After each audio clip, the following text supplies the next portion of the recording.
when you deliver a podcast, like what form does that take? It's digital. There's nothing physical there. It's an intangible concept, right? And so how do you illustrate that with the tools that you use, right? Is there any way to show more of the process than just the literal, here I am doing my job? Like if you were a watercolor artist, I wouldn't just show you sitting there with a watercolor paintbrush. I would also want to show you sketching and erasing and mixing your paint colors or sifting through prints that you sell. Like it's so much more than just the literal interpretation. Literally anybody can take a picture of a watercolorist holding a paintbrush. But like, would it occur to you to have her sit down and package prints that she's going to sell or that she's going to, send off to clients? Like, how can we go beyond that? Welcome to the Beginner Photography Podcast, where each week we interview the world's most interesting photographers to learn what it takes to capture beautiful images and compelling stories so that you can start to do the same. Welcome back, photo friends. Today, we have branding photographer Abby Grace on the podcast today, who is going to share her unique, yet should be common sense approach to capturing awesome branding images. Now, even though I am not a branding photographer, I can assume that, they need a way to deliver photos that they have taken to their clients. And in today's service-based world, Google Drive or Dropbox just won't cut it. When working with a business, the pressure to deliver an amazing service is higher than ever. That's where CloudSpot comes in. Not only will your gallery look amazing for your clients, but the friction-free downloads will ensure that you are top of mind next time they need new photos as well. So head over to deliverphotos.com to sign up for a free CloudSpot account and get 10 gigabytes of storage for free. That's a lot of photos that you could deliver. So again, grab your free CloudSpot account over at deliverphotos.com. And speaking of service, on top of sharing the 5 layers of a great branding photo, how being purposeful is better than perfect, and how to photograph the intangible, we spend a lot of time talking with today's guest, Abby Grace, about having a service-based mindset in photography. Lots here today. With that, let's go ahead and dive on into this interview with Abby Grace. So Abby, my first question for you is, when did you know that photography was going to play an important role in your life? Yeah. So I was in college. It was my junior year, second half of my junior year. And I took a darkroom class and I'd always wanted to take one. I just thought the concept of photography was a really cool one. And I wanted to be able to take cute photos of my friends. So I took a darkroom class and there was something magical about learning how to shoot film and learning how like aperture and ISO and shutter speed all interacted with one another without being able to see the result on an LCD screen. So like almost, it wasn't guess and check. It was make an informed estimate and then go to the darkroom and see what happened. And I fell in love. So like 2:00 in the morning on a Friday night, all my other friends are out partying. I was in the dark room because I just could not get enough. I actually made myself allergic to developer and fixer. I spent so much time handling the chemicals that now like my skin flares up if I were to touch the chemicals. No. Yeah, but like there was something that just captivated me. And I think part of it was, this is something I'm good at and I like it for me, not because someone has told me, oh, you're good at that, you should pursue it. Or you could do a lot with that. That could be a strategic move for you. It was just like, I loved photography and I loved it for me and not because anyone else told me I should. And then realizing like, oh, I think I might actually be pretty good at this. And so I had a conversation with my professor, Kathleen Linkus at Radford University. And I was like, do you think like I could make a go at this? And she was like, yeah, I do. And it was enormously impactful, like how much time she took to review my portfolio and like the encouraging feedback I got from her. And then I realized that I really liked stalking people's wedding pictures on Facebook. Like I would go to like a weird length to see like, oh, that person, I commented on someone's profile and like, it looks like their cousin also commented. And I think their cousin's bio photo might be a wedding dress. And maybe they have wedding pictures that I could look at. And then I realized I could marry those two. So it was like halfway through my senior year and I was like, should I change my major to photography? And my parents were like, absolutely not, because I was majoring in communications with concentration in PR at the time. And so I finished my degree and knew when I graduated that I wanted to be a photographer, but I also knew that I didn't have any there was absolutely nothing there for me to start a business with. So I spent a year apprenticing under another photographer. And after 2 years in the corporate world, I left and I went full time. And that was almost 10 years ago. So it's been bananas. I don't shoot weddings anymore, but that's how it started off. Wow. So I got a few questions for you just based Yeah. on that right there.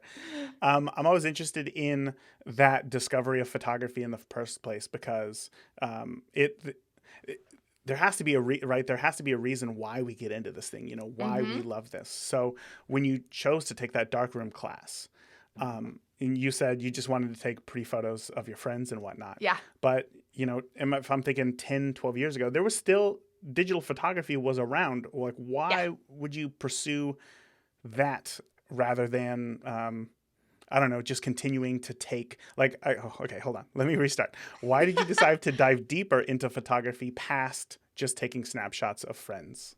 Well, so I had bought a digital camera. It was the summer of 2008. I bought a Nikon D40 with a kit lens, and I was so excited. I used some inheritance money from my grandfather, and like inheritance sounds really bougie. It was my money that I was using to live off of when I was in college, and I had enough left that I could buy this camera, and I found a good deal on it, and I bought it on July 4th, and I just there was I don't know what it was that made me.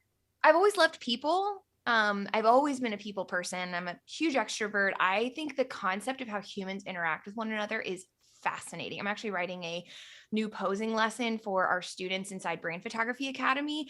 And it's not starting with like, okay, what are the poses for brand photographers that work best? It's like, no, let's start with the psychology of human interaction. Like, Mm-hmm. let's talk about how like your shoulder position communicates maybe something subconscious that you weren't even thinking about, and like how you can use that to your advantage, or maybe beware, like for women, like like your shoulder pop like this, it's actually a flirtatious thing. I think that's fascinating. And so like I was studying communication in college, and like my favorite course was interpersonal communication. And so I think maybe the camera was just a way for me to magnify and like document the deeper side of humans beyond just like what you see in a passing face in a crowd or in a classroom, to like get to know someone using photography. Wow. That's a whole lot deeper than I was expecting than Yeah. most go. I love that. So you get the camera, right? You get this D40. Did you just throw it straight in auto? Did you go into Oh yeah. manual? You straight Oh into yeah. auto. Okay. At I what point? remember I'm though, sorry, go on. there was, I think it was Ken Rockwell Okay, who yeah. makes the like manuals that are Yeah. kind of like, they're way more intuitive than the like manual that comes with your camera. And my grandfather had pointed me towards that. And so I bought the one for the D40. And I remember sitting at basketball games because I was in the pep band. That was really cool. And I was in the pep band. And I remember bringing my D40 with me along with this Ken Rockwell booklet. And this was before I had taken the darkroom class. So this was like literally just like, what's aperture? And him explaining, oh, when you open the aperture, that that the depth of field decreases. And so you'll see more blur in the background. And I remember fiddling with that. And I was like, nothing's changing. Well, because my camera was still on auto. Oh, yes.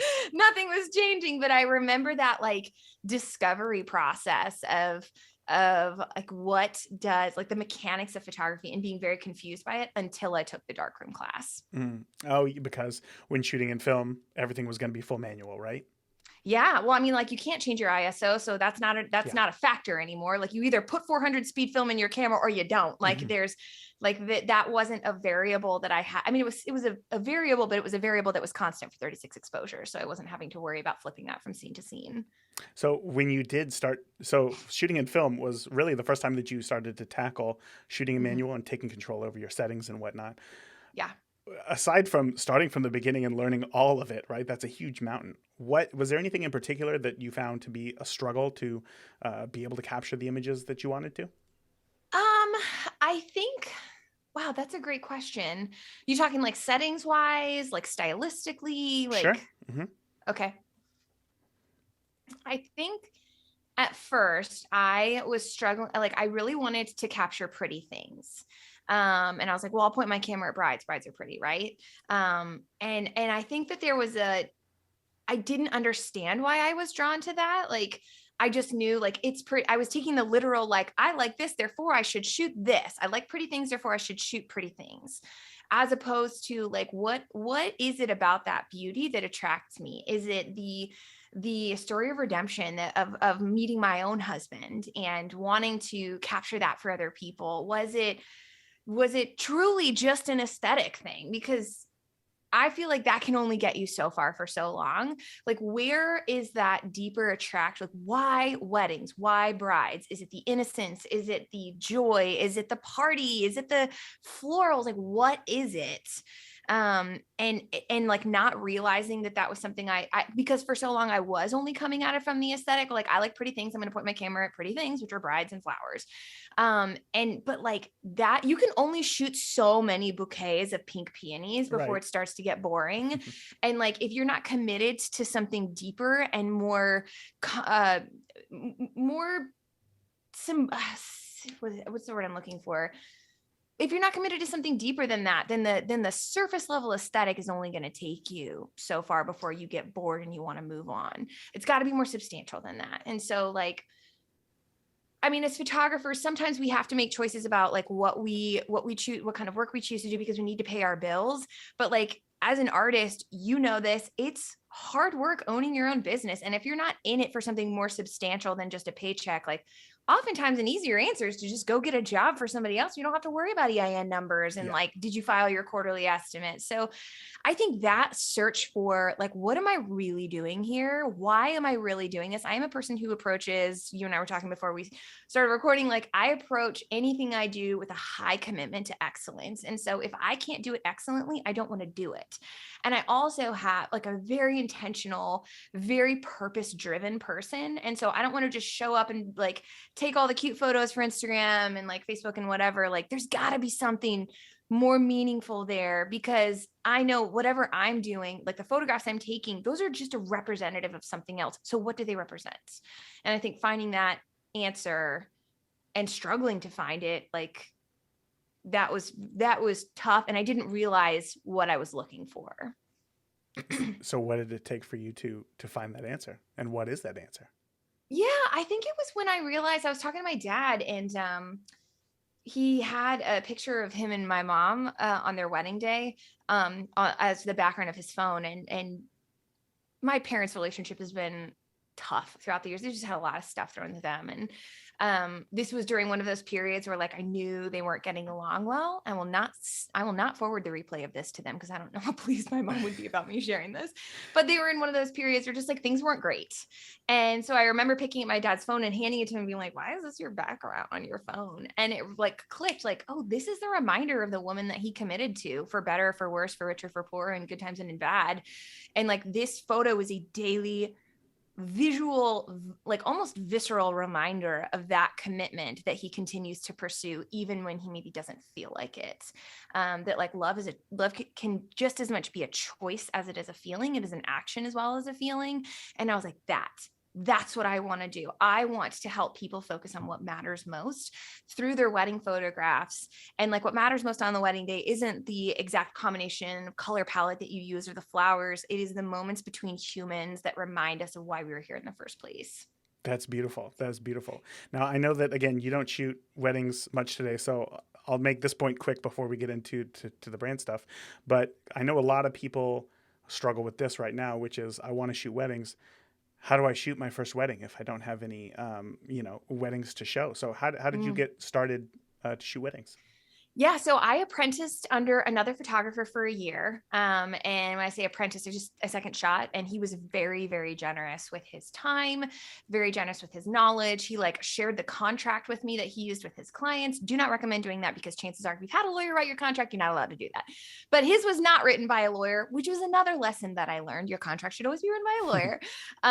But like he just was, anything that he had, he was willing to share with me. He wasn't afraid. He wasn't threatened by me as potential competition. He was just like, your style is going to be different than mine, and I'm happy to share with you what I know, and you're going to go start a business and serve a completely different clientele than I work with, so I'm really not worried about it, which was foundational. Like if I had had any other mentor who was like protective or like operating from a place of scarcity as opposed to abundance, I would be a very different photographer than I am today. So I'm really grateful for him. So I would say find someone else you can offer to assist, just to like be there on a wedding day, to learn the cadence of a wedding, to learn like so much of being a wedding photographer is anticipation of like knowing what comes next. Like what like what part of the day comes next, or like when you go for family formals and like, okay, it's time to bring in grandma and grandpa. Your job isn't just to snap the photograph of grandma and grandpa with the bride and groom. Your job is to be on the lookout because grandma, this is probably the first time she's seen the bride on the wedding day. Right. So she's going to want to walk over and give her a hug. And there's going to be something really sweet that happens between the two of them, maybe. And you need to know that that's going to happen to be ready for that. So like going to as many weddings as possible in a vendor capacity to just watch and see what happens. So offer to assist, offer to second shoot. Do not offer though to second shoot and tell the photographer it's because you want to use the photos for your portfolio, because that comes across as very, very self-interested of like, hey, I love the wedding. We got more emails like this than I can count when I was still shooting weddings. And it was an automatic disqualifier of like, hey, I'm trying to build my portfolio and I love the work that you do. Can I come shoot some of your weddings? So like what? So you can make it look like your work. Like I need somebody who's there to help me serve my client, and that doesn't serve my client. That serves you. And so like I would say approach, whether for an offer of assisting or an offer of second shooting, approach with a genuine desire for the other person's best interest. It's called benevolence. Approaching with benevolence. This is like relationship marketing 101. How can I help you? How can I serve you? Do you need just, I mean, like, hey, like, do you have any DC weddings that you could use a driver for? Like, I'd love to ferry you around. Or could you use an extra set of hands carrying gear or setting up light stands? And then maybe that will progress into second shooting. And then with second shooting, like there's just, I cannot express enough, like what people can taste an ulterior motive, even if it's through Gmail. Like, so when you approach, ask, how can I serve you before you ask, how can you serve me? I hope nobody got into an accident right there while they're in their car trying to write down all those great tips, because that is something, as I said, many people wonder about, how do I Yeah. get into that? And that was perfect. And I agree with you. Like once it comes off as like, hey, I'm trying to build my portfolio, it's like, well, best of luck. Like that's awesome. Yeah. It takes a lot of Yeah. work. So Yeah. enjoy. Yeah. And Now, I'll say this, like, I didn't let my second shooters use the, it wasn't like a hard rule. Mike was very generous. Mike was my mentor. I apprenticed under him. He was very generous with me and allowed me to use the photographs. And for the first few years, I let my second shooters use the photos too, no problem. But then we started getting into the territory of like, I felt like being able to use the photographs was actually a detractor from being able to help me serve my clients, because then the second shooter was there trying to like, hey, I know you told me to like go over and shoot the groomsmen, but like, I really need a bouquet shot because those are Holly Chapel bouquets and they're gorgeous. And I really want to put those in my portfolio. So I actually found by saying, I'm so sorry, you cannot use these images. However, at the end of the season, let's sit down together and you can take 5 to 8 photographs from each wedding and you can put those in your online portfolio. But it took away the immediacy of like, I want to take this picture so I can post it on Instagram and look really good in front of my people. I just found that helps to curtail that.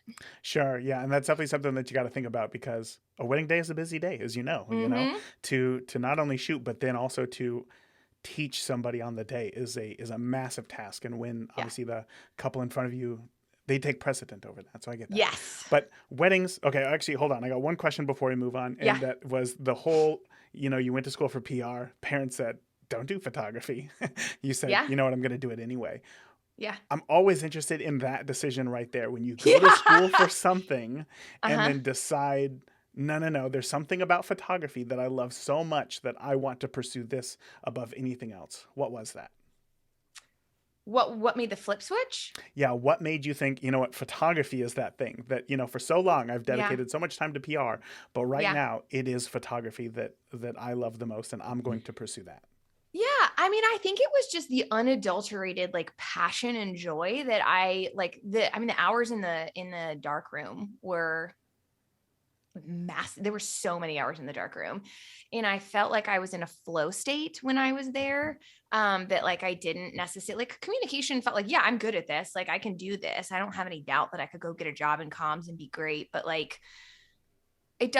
there's nothing like on fire in me when I'm writing a press release versus like when I walk out to take a camera, like I walk out on campus with my camera or I walk into the darkroom to develop there's like an excitement and a joy that I haven't found in anything else that I've done.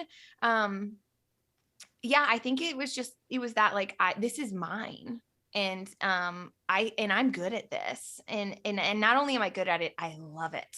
And my parents were terrified.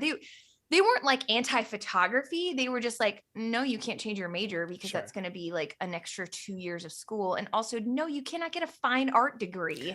Like you're almost done. You're 6 months away from graduating, just finish. And it wasn't like a realistic, like, should I actually change my major? It was just like a fleeting thought in the back of my mind. And my dad was like, yeah, hard pass now.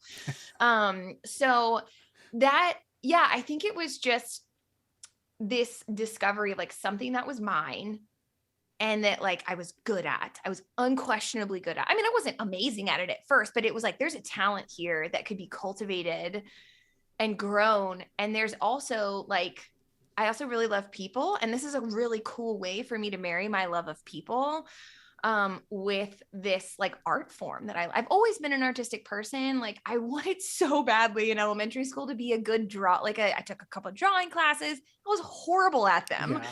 And so photography was the first art form that I felt like, oh, this is how I've had this creative desire for so long. And I did music all the way through college. Like, so it was met in that capacity in some ways, but like photography was the first like visual art that I felt like I could express myself and express what I was what was in my head. I could put it on paper in a way that I couldn't do with like paint or pencils. Mm-hmm, mm-hmm. So at what point, first of all, I love that. The idea of, knowing yourself enough to, I guess, bet on yourself and where you want to be in your future. That's huge. That I think a lot of people just suppress inside. So again, thank you for sharing that and hopefully giving somebody some inspiration to do the same if they're in a similar situation. But Yeah. we got to the point to where we're shooting weddings. You're now done with this. Yeah. And today you're shooting what? Branding. So I'm a brand photographer for high performing creative small business owners. So I come in, let's say I don't typically work with new business owners just because the intensity and the rate of what I do is high enough that it's typically not accessible to new small business owners. And I will also, more than that, it's typically not a good fit for new small business owners because they're still figuring out what they want their brand to be about. Sure. And so I'm working with established businesses creative small businesses like artisans and wordsmiths, calligraphers, copywriters. I have a client who's a Facebook ads expert, like people who work with their brain in a really creative way and also often with their hands. And then I come in and I put visuals to their messaging. So like whatever it is, their message, their collection of messages that they are distributing to their audience, I put photographs to those to help their words line up with their visuals. So where did this come about? You love photographing pretty things, brides, pretty things, and now branding. Where did that start? Yeah, so it was an accident. Like many things in photography. Yeah. So Natalie Frank is a dear friend of mine, and she was making the pivot from wedding photography into more like community leadership and writing and speaking. And this was in 2016. So she was like, hey, I'm working on a new website with Jen Olmstead of Tonic Site Shop. And I need some new photos done for my website. And she and I both thought you would be the perfect fit. And I was like, why? Like, I've never, why would you ask me? All right. Like, if you want me to, that's fine. I think I charged her like $500 for a full day shoot because I was just like, whatever. It's just like between friends. Right. This is And gonna be fun. yeah. And it was so much fun. And I showed up and I shot it exactly like I would a wedding day. Like, what time do I need to be there? Where do I need to be? Okay, I'll show up and hope that the Pinspiration Fairy graces me with her presence and I'll just create something pretty on set. And it was beautiful. The photographs were beautiful, but they were not purposeful. And that didn't bug me at first because I was like, these are so cute. These are going to do super well on Instagram. And they did.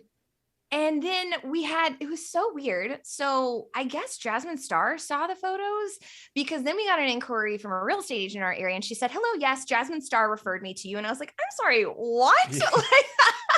Like, where does that come from? Can we flash back to the 2011 Abby who would be flipping out right now? So I shot for her, and then like more inquiries started to slowly trickle in because people saw that I was doing this and branding photography was kind of becoming a thing.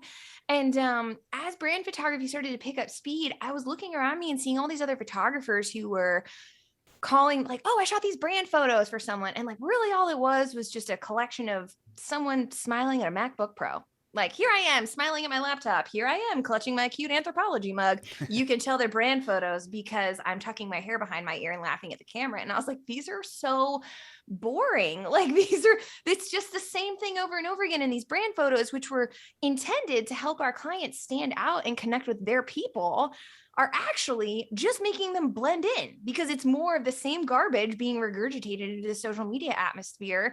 And like, it's blurring into the background of the scroll. And like, I think I can do better than this. I think the reason I hate this is because I know I can do better. And so I started thinking, like, slowly this mindset shift started to happen of like, oh, brand photography requires a totally different mindset than like weddings or families or just like lifestyle portraits. Like, you have to, in order to be an effective brand photographer, you have to think like a marketer and a strategist. And like, I'm a good marketer. It's like one of the things that's been an unintentional side of our business for a long time. I've always loved that side of things. And then when I combined that like understanding of brand theory and that love for marketing and understanding like human nature and being a good photographer, good people photographer from all those years of weddings, it was like everything came together at one time, and people started inquiring because they recognized something before I did, that like this was different. Like, this girl was doing something different. Like, nobody else was producing work like this in the industry. And that's why it stands out, because it's marketing minded, strategic brand photography, as opposed to a portrait session of somebody sitting at their desk and like clacking on their keyboard. And so it was an accident. Like, it was other people recognizing something in me, and then me realizing like, oh my gosh, the reason I love this and the reason I'm good at this is because this is a perfect coming together of all of my gifts.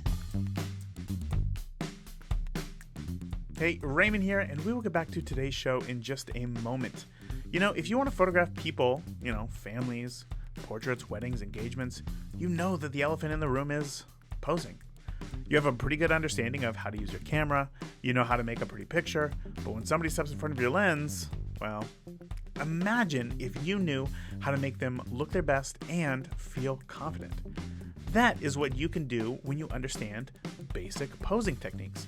So I want to give you access to my free posing guide over at photoposingguide.com.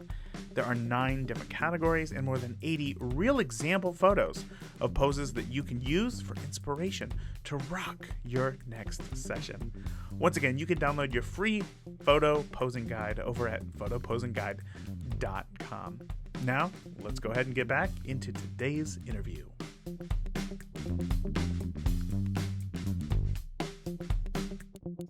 So if me as a small business owner, right? I'm thinking recently I work with a company and they asked for a headshot of me at my computer podcasting. And I thought, okay, I got to do this. So I thought I got to have the microphone in there. Get on my tripod. You're right. I got the tripod. I got the app open so that I could, remote take the photo and whatnot. And I thought, I'm going to take a photo of me at my computer, right? And that was the photo that I came up with. But if that wasn't the right photo for me, what goes into, or what is a better branding photo than just somebody at a computer? Yeah, well, so sometimes we have to have those literal pictures. Like, I'm a photographer, here I am holding my camera. Like, I think that there are some like kind of cliche, but like also usable images of like, hey, this is the about page on my website. Maybe it's not the first impression you've ever had of me, but like, here's the about page, and you scroll down, it's got some fun facts about me or some more information about like how to work with me. And there's a picture of me like with a camera. There's nothing wrong with that. Like, those are sometimes necessary. I actually have a client coming up a couple months who was like, we don't want to do any of the office imagery. And I was like, yeah, but you kind of need those because we're doing a clean sweep for them. Like, I'm coming in and taking a whole new suite of photographs, and they're going to not use pretty much any of their old photographs. And so I was like, you kind of need those like hands on the keyboard, a hand on a mouse images that are like not as exciting, but they're almost like stock imagery. Mm-hmm. So like, those are helpful to have, but those should not be the only thing that we're shooting. That how do we take, because sometimes like, okay, podcasting, when you deliver a podcast, like what form does that take? It's digital. There's nothing physical there. It's an intangible concept, right? And so how do you illustrate that with the tools that you use, right? So I think that the photo of you sitting at the desk with the podcast, like, that's an okay photo to take, but then like, how do we then take that to the next level to show the ideation process of like, what does it look like when you're mapping out several seasons worth of podcasts, or when you're sourced, like, do you have like a collection of mics that have, you started with like a Yeti Blue mic and then you graduated to the Shure mic and then you got whatever the fancy one is that you've got now. Like, can we show, like, is there any way to show more of the process than just the literal, here I am doing my job? Like, if you were a watercolor artist, I wouldn't just show you sitting there with a watercolor paintbrush. I would also want to show you sketching and erasing and mixing your paint colors and maybe like thumbing through your favorite coffee table book that served as a source of inspiration for you, or sifting through prints that you sell. Like, it's so much more than just the literal interpretation of like, how can we go beyond that? Because that's where things start to stand out. Literally anybody can take a picture of a watercolorist holding a paintbrush, but like, would it occur to you to have her sit down and package prints that she's going to sell, or that she's going to, send off to clients? Like, how can we go beyond that? So this is going to sound like a strange question, but who cares? Like, why, right? Like, why are we going deeper into this? Because there's so much noise on the social media landscape that like just having the cliche photo is not enough to stand out anymore. Is it enough for your about page? Sure. But the point of social media is you want to stop the scroll. You want to interrupt people in what they're doing, whether on like Facebook or Instagram. And you can do that with an eye-catching visual that's like, that's different. I'm not like, what are they trying to convey there? Like, one of my clients, Ashlyn Carter, she's a copywriter for creatives. She's the copywriter for creatives. And she, like, one of the things I love about working with her is that what she does is very intangible. She's a copywriter. She works with words. She doesn't publish books. All of her stuff is digital. So how do we take this intangible concept of like copywriting for a sales page, or outlining a new course, or being interviewed for a podcast, because that's something that she does a lot. How do we take that concept, that intangible concept, and put tangible visuals to it so that people understand right away, oh, this is what she does. Like, copywriter for creatives, what does that mean? But then you look at the photographs on her website and you're like, I immediately understand. Can you describe what some of those photos are for those who are jogging or in the car? Yeah. So like, one of the most noteworthy and imitated photographs from Ashlyn's session was her sitting on the ground with like sticky notes and paper all over the wall, outlining a new course. And that was like 3 years ago. That photo's been done a lot since then, but like, that was the one that I think it was like, oh, things have really clicked, not just for me, but for my people. Cause they look at that and they're like, something's different about that. So sitting on the floor, outlining a new course, or like Ashlyn talks about, like, she has a course, copywriting for creatives, and like, copywriting for creatives is like how to write your own copy for your website in a compelling way that iterates your brand message, and like, no, your work doesn't speak for itself, right? So your words need to help tell the same story. And so one of the photographs I took was of Ashlyn dropping a piece of crumpled up paper into a trash can. So to a company like, hey, write words that don't suck. Like, come learn from me, copywriting for creatives. I'm trying to think of some of the last time I shot for her, we were trying to illustrate this concept of like wireframing out a website, of like, not just a website, a sales page. So like, what kind of copy does the sales page need to have on it? But then like, what's the order of magnitude? How should those be distributed? What size should they be? So I had her take a huge, post-it, like 20 by 30 inch piece of paper, and something that she would have otherwise done in a Google Doc, we did on a piece of paper on the wall. Okay. So that's a great visual representation, of what somebody does. And I get how those photos kind of tie everything together, right? Give you a fuller picture of who somebody is and what they can do for somebody else. But getting to that point, is there a lot of preparation beforehand to figure out what photos you should even be taking? Yes, there's so much research. And that's one of the things that I love the most about. And this is one of the biggest hurdles that's for people, because typically what we see inside our course, Brand Photography Academy, is our target audience is wedding and portrait photographers who are either looking to diversify or they want an off-ramp from their industry. And brand photography is like, if you're interested in brand photography, I can teach you how to do that really well. And so the reason I say that is, oh my gosh, I just totally spaced. What was the original question?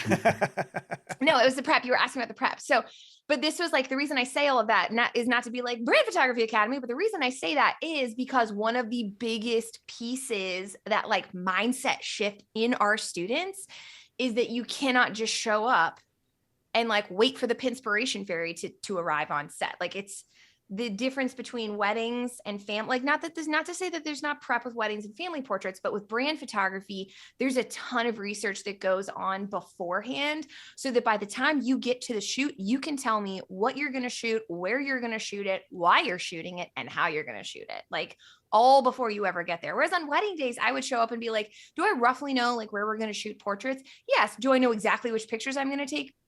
No, like I'll do it when I get there. Mm-hmm. With brand photography, because we're not just trying to capture a relationship, we're trying to it's the difference between like relational documentation and concept creation. So not just showing up and being like, let's take some pictures as evidence of the fact that these two people fell in love and maybe some nuances about their relationship. This is, what am I trying to tell you about there's an active message I'm trying to communicate with this photograph. What is that message? And how can we tell that message in a way that clicks with our audience super fast? Our brains process visuals 60,000 times faster than they process text. And so are you saying within that frame what it is that you're trying to say? Because if you just wait until you get on set and hope that things come together, you're going to find yourself coming up short. So I would say there's 5 layers to any solid brand photograph. The first and foremost is your background, your backdrop. Second is your background details. So like artwork that you might have in the background, or like desk tchotchkes, or like storytelling elements in the back of the photograph. And if you imagine this, like layers 1 through 5, starting at 5, like the furthest away from the screen, coming towards you. So 5 is layer 1 is the backdrop. Layer 2 is the background details, background accessories. Layer 3 is your outfit. What is your clothing telling your viewer about your business? Layer 2 is foreground details. So like what are you interacting with? You have a laptop with you. Are you writing in a notebook? Are you styling something? And then the last one is pose, action, and expression. And so a solid brand photograph is not just a matter of showing up and being like, well, hope we find something pretty, but it's a concentrated effort ahead of time to make sure all 5 of those layers are telling the story that your client needs to tell. Because typically the problem with brand, when someone comes to me is like, I need brand photographs. They have a problem, right? And I have a solution that I can offer them. And this is a basic question that any photographer should be able to answer. What problem are you solving with your product? Mm-hmm. What solution, what is your solution? What desire are you meeting? If you don't like the word problem, you can say desire. What desire are you meeting?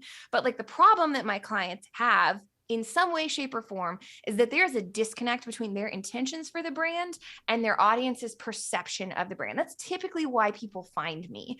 My repeat clients, the problem is I've run out of photographs and I need more.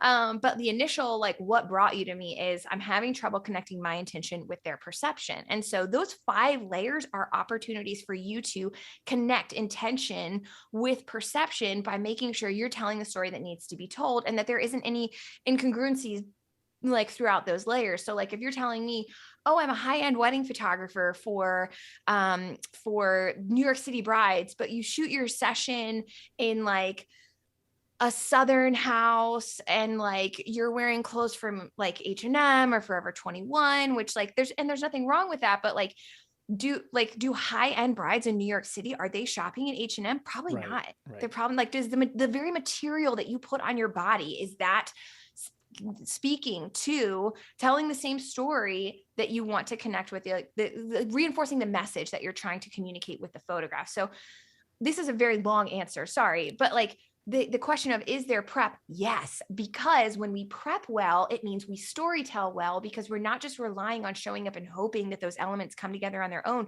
This is the difference between weddings and branding. Is like, you can control those. You can tell your client, hey, I know you want to shoot at your house. Just from the photos and videos that you sent me, I really don't think this is going to tell the story you wanted to tell. So let's look at renting an Airbnb or Verbo or like Peerspace or something that can really speak to the client that you're trying to reach. And so that background layer of your house isn't actually detracting from the message you're trying to communicate with your photographs. Wow. Okay. So at some point, so much there. There is, and I really appreciate all of the. There was a lot of tactical information there that we can use. So obviously the prep, and I think you just kind of breezed over this right there, which is like, hey, I need photos and videos of your house so that we can make sure that this location works. So, I mean, you're sending out questionnaires? Yeah. So we have there's like that. The whole research process is like multi-step, right? So it begins from the contact form that they send us. Like, I mean, you can go to my website and look at, see what we ask on our contact form if you want to. But like we're asking, they're like, hey, what are your like top 3 goals in the next 6 to 12 months? Because what I shoot for them should directly support those goals. So if they tell me I'm launching a podcast, we're going to shoot for their podcast. If they tell me I'm launching a course, or I'm adding associates, or I'm expanding my business, I'm based in LA and I'm going to expand to New York. Great. Maybe we should shoot your brand photos in New York. Yeah. Like those, like from the very beginning, that detail collection process begins. So we have our initial contact form, and then on the consult, I have like a whole consult roadmap that I take people through to ask me questions, to ask them questions to help further flesh out my understanding of their brand and how I can help. Like, what holes are we looking to fill? Where is that disconnect between your intention and their perception? And then from the consult call, then we send them a client welcome guide that has some proactive information, but then I also send them a pre-shoot questionnaire that kicks off my research process. Then we have a strategy call about a month before the shoot. And like, I'm doing a ton of research there of like, what does your existing collection of photographs look like? What kind of holes are we looking to fill on your website, your sales page, your funnels, your opt-in pages? And then like, what is your market currently? Like, what are your competitors using? Great. Let's not do any of that. And I want to source our inspiration from somewhere else so that we're coming up with fresh content that again, helps you stand out. So like, that pre-shoot call is really just like, hey, these are the storylines that I'm thinking we should use as a jumping off point for your shoot to guide my shot list. Does that sound good with you? Great. Let's talk through logistics, make sure everybody's on board with like where we're going to be, what the timeline's going to be. And then I write a shot list. All the wedding photographers, please don't close your ears. It's not a dirty 4-letter word. Shot lists are like the most crucial tool that I have with me on a shoot day. Like, it's more important than my camera, is the shot list, because that shot list is my proactive creativity of like, what are they trying to say? What photos are going to help them say that? So that I'm not I'm not relying on inspiration to strike in the moment. I can be proactively creative so that when there's room and margin on the shoot day, creativity can breathe, but I'm not relying on that to show up. That was actually going to be my next question is, obviously with this much planning, how much room do you have for, capturing what is just naturally there, what comes up, these little happy accidents. Yeah. And I think that does it perfectly. So, yeah. I'm always interested in knowing, we can prepare as much as we can beforehand. And, during the shoot, we have a lot that we can control. But after the shoot, how do you judge whether it went well or it didn't go well? That's a great question. I mean, typically my clients are like, oh my gosh, these are amazing. Like, I can't wait to post these everywhere. And like, typically a job well done looks like they put the photographs everywhere. There's like a clean sweep they do on their website, or sometimes my clients are they're in the midst of like a website relaunch. That's actually often the case. They're working on a new website. And so it takes a couple months for the photographs to come out, but a job well done means those photos are everywhere. Every once in a while, we have clients who don't put their photos to full use. And it does make me wonder, like, did I not do the job that they needed me to do? We send out a post-shoot questionnaire after every session to ask, like, hey, what did you like? What could have been improved? Do you have any extra feedback for me? I had a really humbling moment a couple of months ago where we had a client who I sent her previews and she didn't respond for 2 days, which is normally like, it's not that big of a deal, but I was like, that's a little weird. Like, I would have expected just based on them, I would have expected to hear back from them.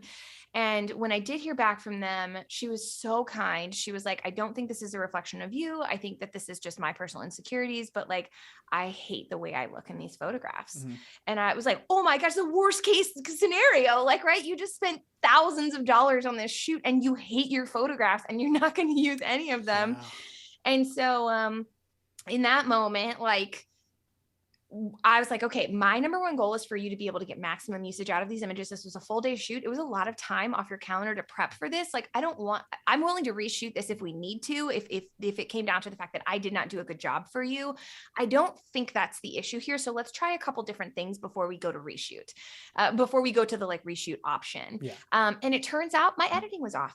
Like the preset that I use for most of my clients, it wasn't a good fit for her skin tone. It made her look washed out and like removed the warmth from her skin.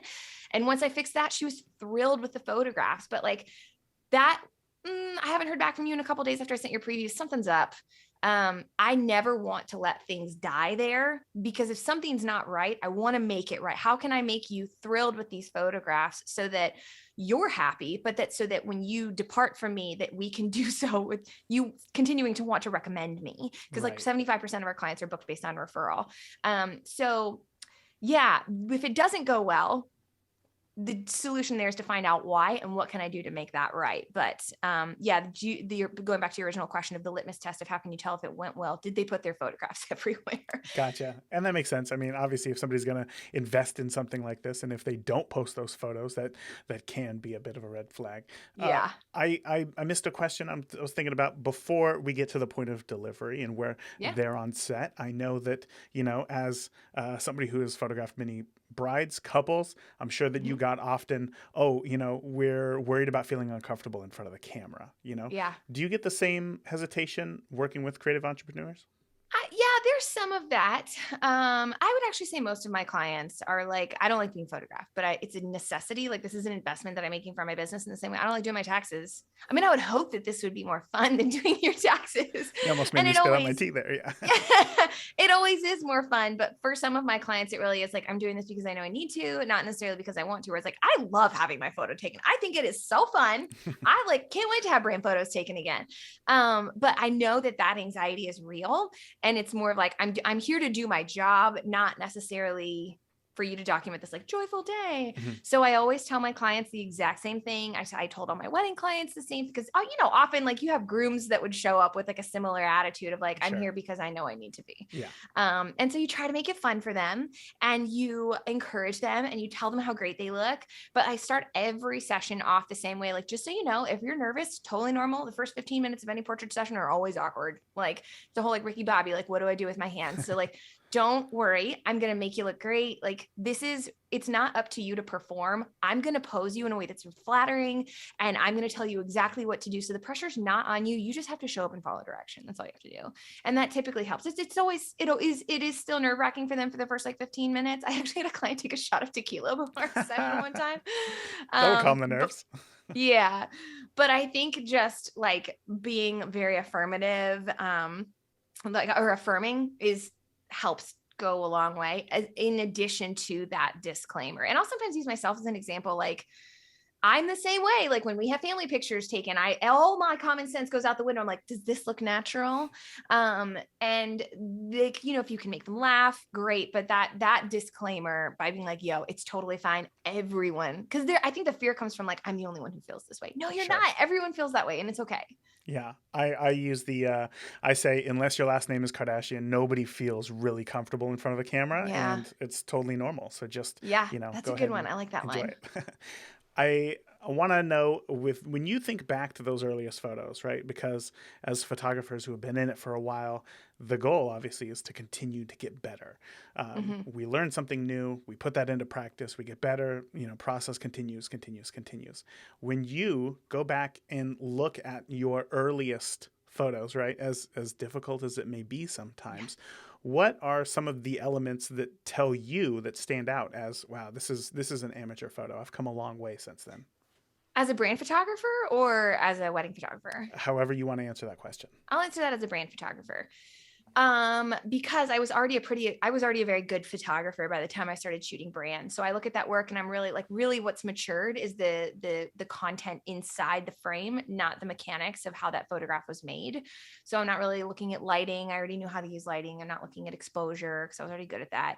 So it's really like, wow, my storytelling capacity has skyrocketed, because I look at the earliest photographs and I'm like, what do these mean? They don't mean anything. Like there was a super cute photograph that I took of Natalie during my first brand shoot. She was wearing this adorable pink blazer. Like if I posted that photograph on Instagram today, it would still get like a lot of likes. But she has her arms like over her body and she's holding her laptop down in front of her torso and she's looking down and it's cute, right? What does it mean? Like, what are we trying to say with that photograph? There was another photo from the same session. And I will say all this, this is not a criticism of anyone other than me, because I was the one driving the train at this session. And Natalie was like, I'm happy to show up and do whatever you want me to do. And like, again, those photographs were beautiful and she got a lot of use out of them, but they weren't purposeful. So like, for example, one of the scenes that I shot was like a white watering can with tulips in the back of it. That's not where tulips grow. That's not how watering cans work. That's none of, like, literally none of that is accurate. And Sure. Natalie's not a gardener. Like, why did we do that? So I think when I look back at the old photographs, it's the same criticism that I have for brand photographers who are doing the smiling at a laptop thing. They are either taking a very literal interpretation of their client's job. I'm a watercolor artist. You can tell because here I am holding a watercolor brush, versus a more nuanced like insight into not just the product that they create, but the process and the personality, and like, well, how can we use these photographs to promote this, the client's business?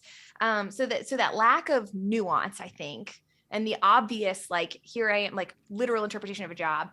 But then also just the default. I think that was like, I never realized how much of a default photographer I was, relying on inspiration to occur in the moment. And if it didn't, defaulting back to the safe photographs of my client smiling at a 15.5-inch square of silver, or like my clients like writing in a notebook, or like holding a cute mug, like the ones that are safe, like very, very safe photography, which might be able to book you like a few sessions, but like, does it actually do anything to help your clients stand out? And furthermore, does it do anything to help you stand out as a brand photographer? I would argue that it doesn't. Yeah. That's Put difficult that in stuff. an audiogram. Yeah. Just now I got to write down that time there. No, it's always interesting to me because, I think brand photography is a world that I don't know anything about. And I think as I told you earlier, when I had to take that podcast photo, it's like, that was the photo that I took, just me in front of a computer. Well, to be fair, that's what they asked you for. So like, you were just giving the people what they asked That's for. That's true. But I could have elevated it. I could have made it better.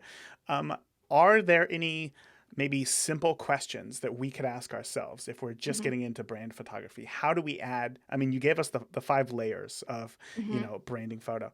Is there any questions that maybe we can ask ourselves to maybe get us more into that headspace of how do we add more context into this photo? Is that appropriate? Yeah. I would say those, I mean, like I said, you're welcome to go to y'all are welcome to go to my website and look at my contact form. And those are questions that we ask every client. They're like, what are your top 3 goals in the next 6 months? I think the ones on our contact page may be limited. You know what? Can I look at my contact page? Sure, Is that okay? but I'm sorry. I think that I may have misphrased the question. I meant as far as the photographers to, if you're already there, right? It's the day of.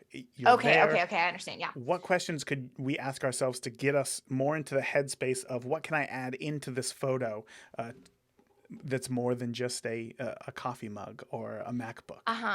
Yeah. I mean, like, does this look real? Does this feel believable or not? Right. Like, I'm really glad you guys can't see my desk right now because it's a freaking mess. Like, they've got 2 hard drives here. I've got some vitamins, like a couple candles, some medicine, a mouse, and also a pen cup.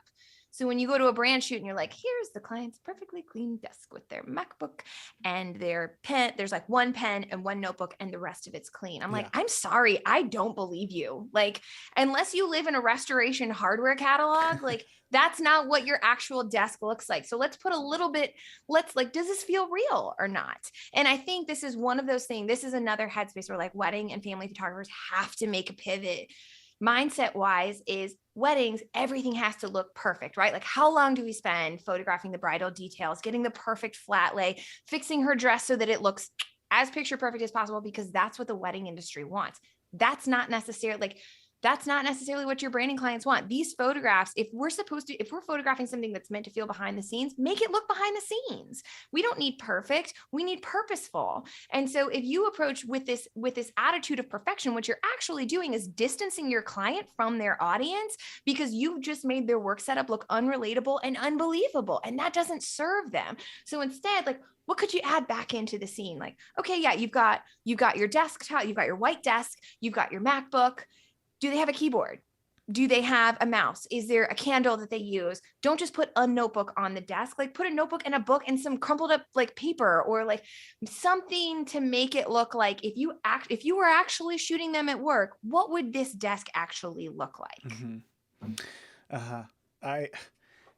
Again, this is one of those where it's like, I love talking to people like you, because it's like, obviously what's going on. And I don't know anything about branding photography. Like, this is a whole new world to me. And I feel like we could probably go on and I could dive deeper for the next like 2 hours. Yep. But I really want to be mindful of your time.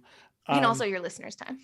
And of course their time as well, right? Because it's not my podcast, it's their podcast, right? Yep. Before I let you go, is there anything maybe that I didn't ask you today that you want to make sure that listeners know about brand photography and just getting the best that they can? Yeah. So one of the questions we always get is like, how do I start to market this at the beginning, like, how do I get new clients? Okay. So the best way, and this is another difference between weddings and branding that I love, is like weddings, like you could go and shoot a styled shoot, but like everyone kind of knows it's a styled shoot, right? Or you could go and second shoot for someone else, but maybe you can't use the photographs, or the ones that you got, like maybe it wasn't exactly what you wanted it to be. With branding clients, you do not have to wait for clients to come to you before you start marketing. So we teach this to all of our students, the concept of beta clients. So you go out and you find a handful, 1, 2, 3, there's no really cap on how many you can work with. I approached 3 beta clients and I ended up shooting for 2 of them. And the concept of the beta client is, I'm going to ask you, can I shoot for you? Because I believe I can offer you some kind of value, right? Like there's maybe you just added a new team member and you guys need some new working photos together, or, maybe all of your photographs on your website are like selfies or iPhone photos. And I think I can help you up level. Like what kind of value can you offer them? And then you take them through the actual like proven process of, you do the consult call, you have them sign the contract, even if the sum is 0. You don't have to offer it for 0. You can do it for a discounted price if you want to. But the whole concept of the beta session is you hand pick 1, 2, 3, whatever business owners that you want to photograph because you think you can offer them something. And because you're offering your services either at a discounted price or for free, it gives you a lot more creative control to influence the shoot and take it in the direction that you want to go. Those photographs should still serve the business owner. So like they should be done with the business owner's goals in mind, their brand in mind. But like being a beta client, like when I took on beta clients, I did not charge them. And one of my beta clients is a makeup artist. She's a YouTuber. And so I approached her, explained, here's what I want to do. Here's what I'm offering you. Do not use the word free. Do not use the word free. Free means cheap. But I'd love to offer you this 2-3 hour session. And as a thank you for your time, I would love to provide you with the high resolution files for you to use on your, whatever. And though, because she wasn't paying me, I felt free to say, hey, these photos that you sent me of your house, I don't think these are going to work. I would really love for us to look at renting a studio. Is this one that you would become? Or maybe she found it, but it was a studio that charged like, I don't know, $300-$500 an hour, but she wasn't paying me. And so I felt much more comfortable to say, I would like for you to rent something that looks like this. And she was more willing to do it to make the most out of the investment. So, and by the way, like you don't have to tell people that these are beta clients. Like you can just shoot them and then put them in your portfolio. But then the trick is not just shooting beta client sessions, it's then social selling those beta clients along the way. So like you don't have to wait until you photographed and delivered the shoot in order to start marketing yourself as a brand photographer. You could literally close this podcast episode, go book a beta session and start talking about it on social media 3 minutes later. Like talking about your process, talking about how excited you are for the shoot. You're in the beginning stages of planning. You don't have to tell people again that it's a beta session, but like talk about this client and how excited you are to serve them, because what that begins to do is introduce the idea of you as a brand photographer into the mind of your existing audience, which then like slowly builds your authority and demonstrates your expertise and begins to cultivate this brand message that like, hey, I photograph brand sessions now. I did that with our beta clients and we ended up booking one of my favorite dream clients before we ever officially launched our offer, simply because I was talking about the process along the way. That felt like a masterclass right there, like a step-by-step process of how to get started in this thing. Abby, I really appreciate you sharing everything that you have today. I mean, it's clearly it's clear that you're very knowledgeable about brand photography, and I'm sure that there are going to be listeners right now who are thinking to themselves, how do I learn more about this? How do I go deeper into brand photography? So before I let you go, can you share where listeners can find more about you and more about branding photography online? Yeah. So you can find me on Instagram at Abby Grace Photo. And then if you're interested in learning more about what we offer for our brand photography students, you can go to abbygrace.co, and there's all the details there on our course Brand Photography Academy. We also have our shop. If you want to go to abbygracephotography.com, there's some resources like we have our pre-shoot questionnaire. I think we have the consult roadmap there, like smaller bite-sized pieces to help you get started if you're like not quite sure this is exactly what you want to do. Woo! My biggest takeaway from this interview with Abby Grace is following your passion and being self-aware. Photography fulfilled her. She knew that. And that means something. She went to school for something completely different. But if you do something and you can feel it inside of you, even if it's just a little bit, you should explore it even more. And that's exactly what she did. So even if you have that specialized business degree, if you have a passion for photography, you can follow it too. It's not too late, I promise you. Just explore the things that you find joy in, that you find passion in. Just do that, and don't be afraid to go wherever the road takes you. Now, before I take off, I do want to give a huge shout out to a fellow member of the Beginner Photography podcast community. This week, it is Sharp Freak for leaving the podcast a 5-star rating and review in the Apple Podcast app. They say, "This has been an excellent tool for learning and gaining motivation. I've only been listening for a couple weeks, but so far my favorite episode has been 224. That is with Heather Lottinen. I'm not a wedding photographer, but there's a lot of motivation and great info to be had." How cool is that? I think one of my favorite aspects of hosting the podcast is that hearing from many other types of photographers often gives you a different perspective that others in your field may not think of. Not only can it give you a leg up in your photography, but it can also open the doors if you wish to switch things up in the future. So again, that is a fantastic, great takeaway. I would love to hear from you. If you are enjoying the podcast, you can leave a rating and review in the Apple Podcast app, or you can rate the podcast in Spotify. Not only is it a really big help to the show, but it just lets me know that I am on the right track with these interviews for you. Now that is it for this week. Remember, the more that you shoot today, the better of a photographer you will be tomorrow. Talk soon. Thank you for listening to the Beginner Photography Podcast. If you enjoy the show, consider leaving a review in iTunes. Keep shooting, and we'll see you next week.